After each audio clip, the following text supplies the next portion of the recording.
Eternity's Shadow by E. Thomas Canton. Copyright 2024 E. Thomas Canton. All rights reserved. No part of this book may be reproduced or transmitted in any form or by any means, electronic or mechanical, including photocopy, recording, or by any information storage and retrieval system, without written consent from the publisher. Credits. Voices by MURF.com. Sound effects from www.freesoundslibrary.com. And additional sound effects from www.zapsplat.com and pixabari.com. Music by www.zapsplat.com and IB Audio.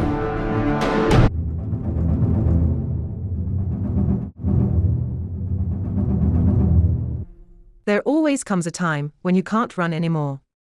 The question becomes, what kind of person am I going to be when it becomes important to make that decision to take a stand? Brooke Adams, Octavia Wilde.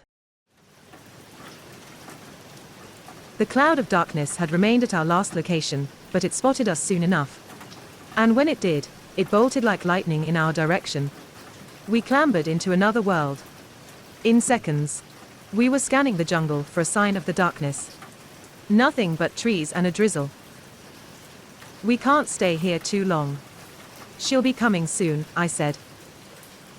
Exhausted, the minister slid down the side of the tree, becoming half buried in ferns. I slid down beside him as I tried to put the finishing touches on my plan. The air felt moist, but fresh. In place of the chirp of birds, I heard the occasional insect buzzing around. This had been the first moment we'd had to rest since the madness began, and I couldn't stop thinking about them. Every time we passed through the sphere of screens, their number seemed to double. I named them ghost doors, and each time I asked myself how many people Brexus had butchered on those worlds. How many civilizations did she wipe out? I fought it every time, but they still appeared in front of me when I closed my eyes. Terrified people watching as the darkness erased their daughters, sons, brothers, and sisters. None of them ever having the slightest understanding of what brought the plague to their worlds. I had brought the plague. They had me to blame for all the children that would never grow up to have children of their own.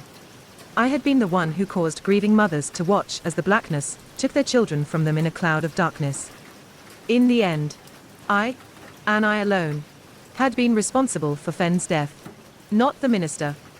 If only I hadn't released Brexus. Wait a minute. Released Brexus. I have to stop her. The minister sat for a moment without responding.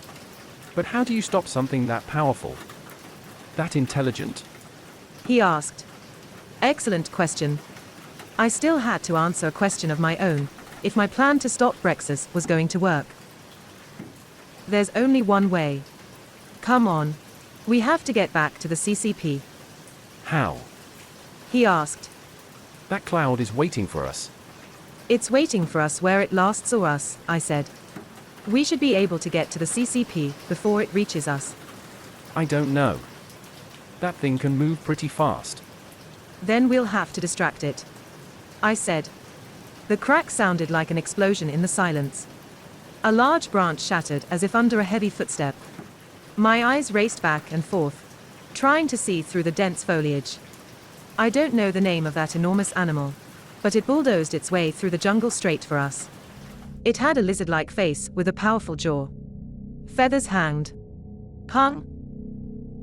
Never mind.